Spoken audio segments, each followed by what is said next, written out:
Hello, I'm Lakshmi Shetty, Assistant Professor, Department of Electronics and Communication, SMVITM Bantakal. So this is my second video in Module 5, and this video will describe the concept related to types of operating system. Previous video we have already seen basics of operating system, and in this video we'll go ahead and see various types of operating system and what those different types of operating system functions are, and also some of the classifications of operating system. So go ahead and see the types of operating system that are used in embedded system. We'll specifically focus here on the embedded systems. So depending on what the kernel does or the kernel services that are offered, there are two different types or two different classifications of operating system used in embedded. One is known as general purpose operating system, GPOS, and the other one is known as real time operating system, RTOS. Now, what is general purpose operating system or GPOS? GPOS is generally used in a general computing system where the kernel is mostly generic in nature. Generic in nature means it does all kind of services that are required for general application. So, in what kind of systems does GPOS works? GPOS works on systems like personal computers, desktop systems, etc. And what are the different examples of GPOS? The examples of GPOS currently are various versions of Windows, MS-DOS. These are all different examples of GPOS. GPOS is considered to be most popular among the embedded system, but currently the another type of operating system is coming up, and that is real-time operating system. Real-time operating system, how does it differ from GPOS? Real-time operating system is time critical in nature. That means it implements the policies concerning to time critical allocation of system resources. So all the task or process that executes has to be executed within a time restriction, so that they are they are concerned with meeting the deadlines. So that's the reason why the name is given as real-time operating system. The different examples currently of RTOS are Windows CE, QNX, Micro CE are different examples of RTOS. So in this video we will go ahead and see in detail more about RTOS. So let us see what is RTOS, or what are the basic functions that the kernel perform in an RTOS. So there are 7 different functions, 7 categorization of functions that we will be looking at.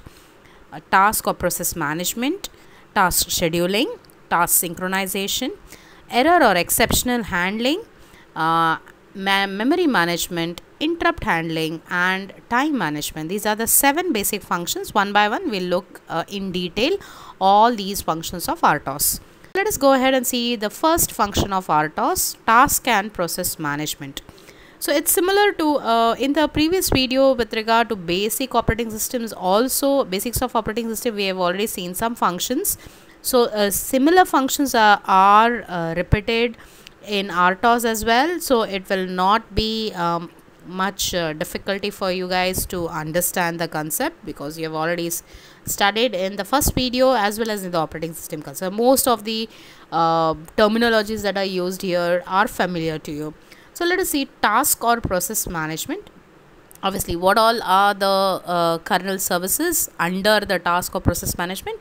First is setting up a memory space for the execution of a process or a task, loading the code into that memory space, whichever are the memory space that is set up. So loading the code into that memory space also becomes one of the services. Then setting up TCB or creation of TCB. TCB here is task control block.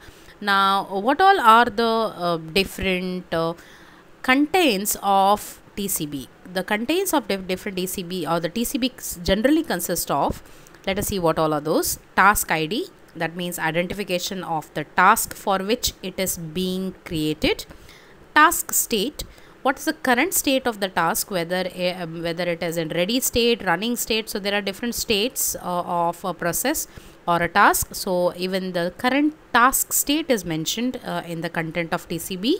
Then task type, what kind of task type it is. The type can be a real time, hard real time, or soft real time, or it can be a background task also. So what are the different, what is the task type is mentioned here. Then task priority, whether the task has the highest priority or it has a little bit less priority. So the task priority is mentioned in one of the contents. Task context pointer, so the context saving concept has a pointer, so the pointer is also a content of TCB. Then task memory pointers, so there are different types of memories, data memory is there, then the code memory is there, stack memory is there. So code, data, stack, memory pointer is task memory pointer. Then task system resource pointer, so there can be different system resources like semaphores and all, so the pointers for the system resources, task system resource pointer.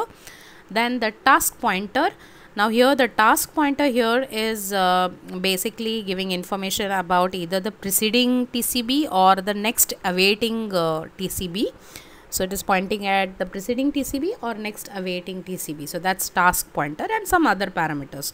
So these are the contents of TCB. Now task management services, or the kernel that does the task process management services, how does it utilize TCB? It utilizes TCB in different ways.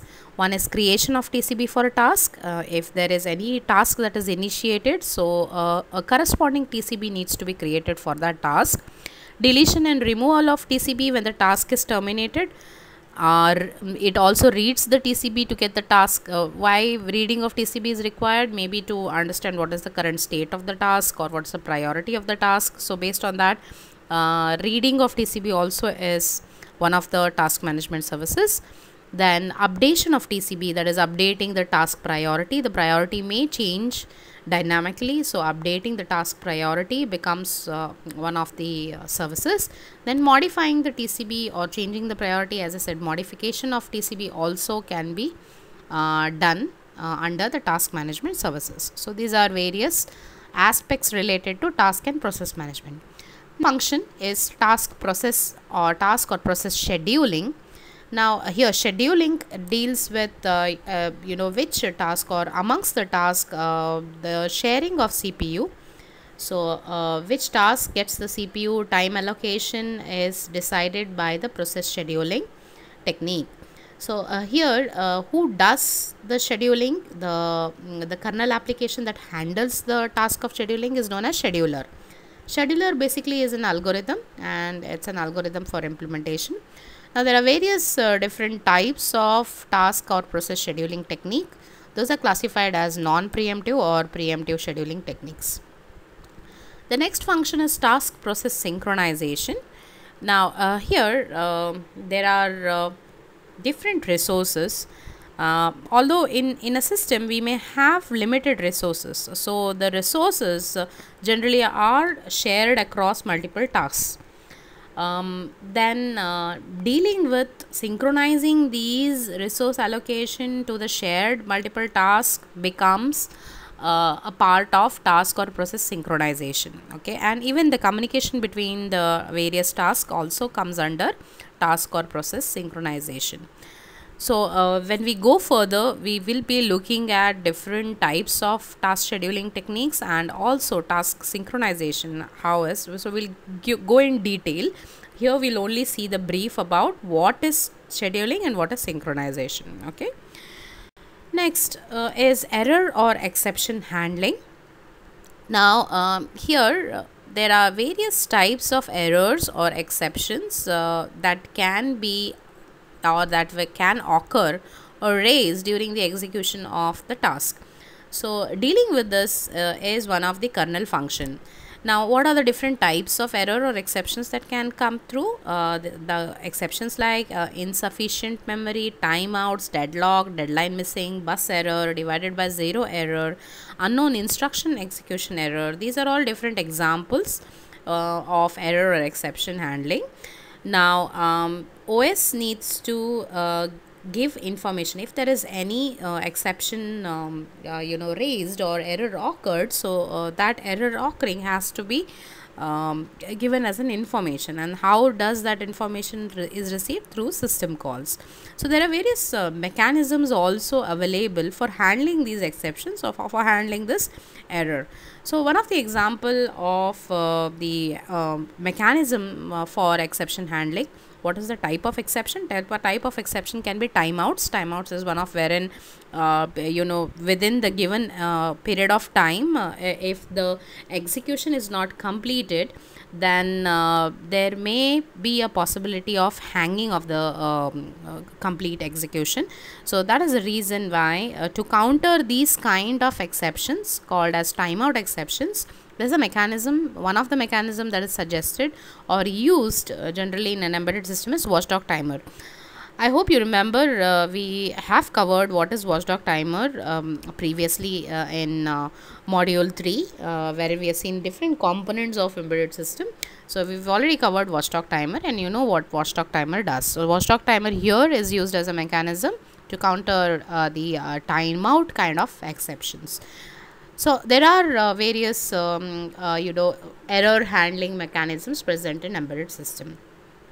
Next we have is memory management. Memory management becomes a very important aspect in RTOS, because allocation of memory can be a very big overhead, time to allocate a memory for various task or process can be overhead, which can be avoided. So a good memory management technique becomes very essential for RTOS.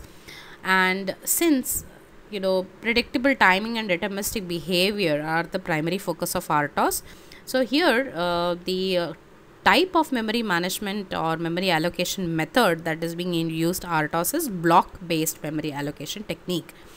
Now in GPOS they use dynamic memory allocation technique, whereas in RTOS they use block based memory allocation. That means a chunk of a fixed block of memory is kept reserved, and where is this block stored? These blocks are stored in free buffer queue. There is something called as a free buffer queue. There these blocks are stored, they are reserved, and as and when any task requires memory allocation, so these blocks are allocated to that task. So here the time required for the memory allocation is quite low, as well as it's predictable in nature. So that is the reason wherein on RTOS block allocation method is used.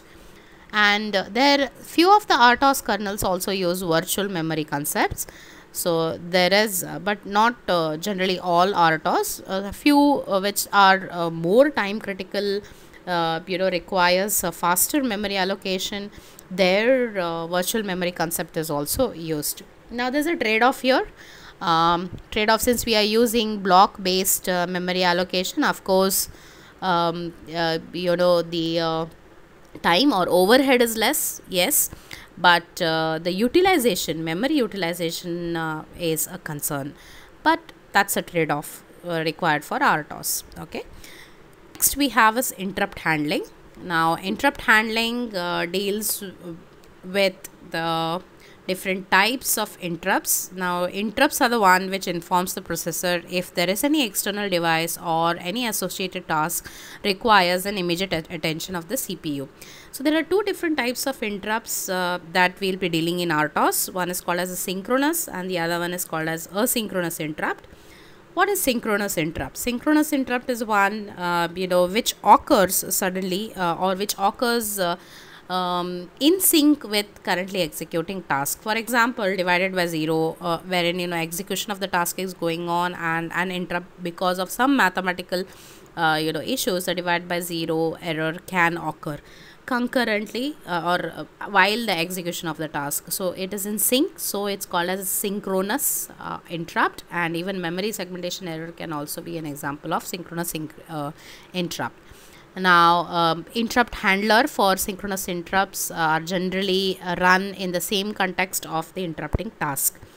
So even interrupt handlers are in sync with the currently executing task. Asynchronous interrupts occurs at any point of execution and it is not in sync with the current task.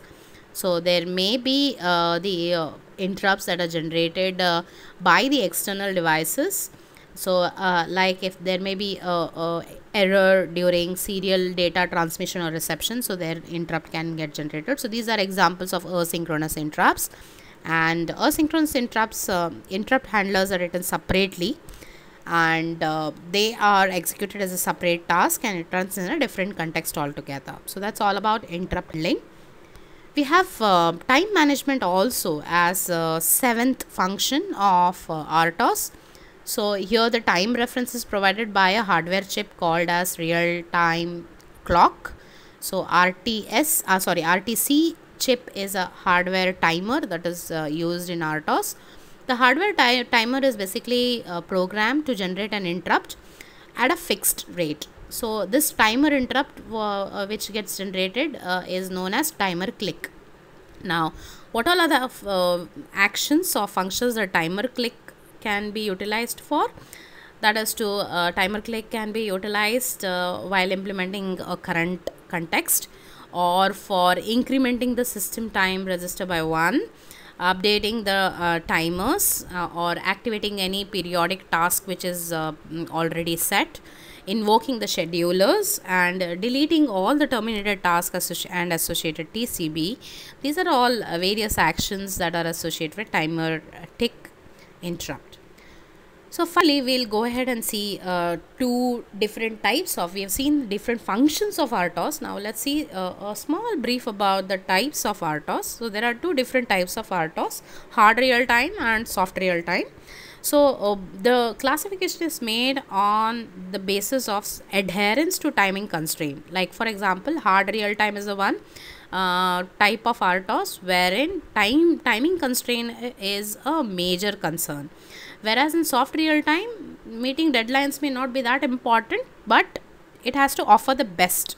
Okay, so hard real time strictly adheres to the timing restrictions or timing constraint. It is designed such that it must meet the deadlines, and if it does not meet the deadlines, the repercussions or the resulting can be quite catastrophic. So example of that is airbag control system or an anti-lock brake system. As you can see that the airbag control system is quite has a quite timing restriction. If the airbag does not open up at the time of, or at the right time, then it may lead to the death of the person. So here the timing becomes quite a major concern. So hard real time operating system deals with that. So strict adherence to the timing constraint is one of the major concern. Whereas soft real time, it may not guarantee to meet the deadlines, but it has to make an effort to meet the deadlines. So here missing deadline can be acceptable, but the frequency has to be within the limit of quality of services, compliance limit of the quality of services that is there. So example of soft real time system where soft real time RTOS is used is ATM.